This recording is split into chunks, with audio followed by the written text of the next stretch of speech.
I know we're all still wrestling with the huge challenges of COVID-19, but we can't lose sight of the vital importance of our fight against climate change. The past few weeks have been hugely significant in that fight, and more so perhaps than any weeks since the Paris Agreement was reached 5 years ago.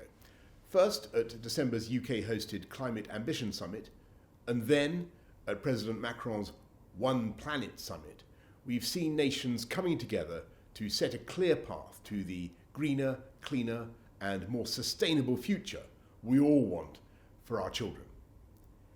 But stopping climate change 10, 20, or however many years from now can't and must not be the limit of our ambition.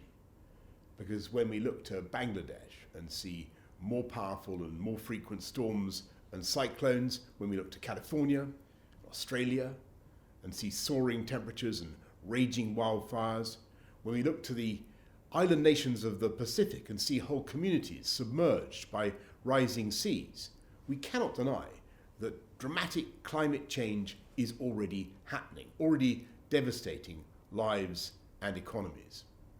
And even if by some miracle of science we were able to flick a switch tonight and wake up tomorrow in a net zero world, the damage already done is such that it would take time for the effects to slow, to stop, and to go into reverse. And that means we must adapt to our changing climate, and we must do so now, because people are already suffering. And because prevention is not only better than cure, it's cheaper too. If we fail to act in 2021, then by 2030, the annual bill for adaptation in developing countries alone will have reached as high as $300 billion. So I fully support the Secretary General of the UN, Antonio Guterres' call to increase the amount of climate finance dedicated to adaptation. I'll be making the need for a more resilient recovery a priority of the UK's G7 presidency this year.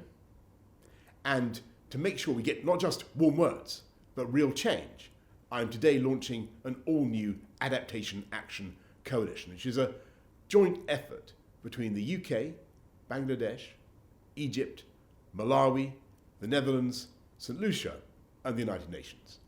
This coalition will draw on the expertise of businesses, scientists, civil society, and more, working with the Race to Resilience and the UN High-Level Climate Champions team to build on 2019's call for action on adaptation and setting the agenda ahead of COP26 later this year.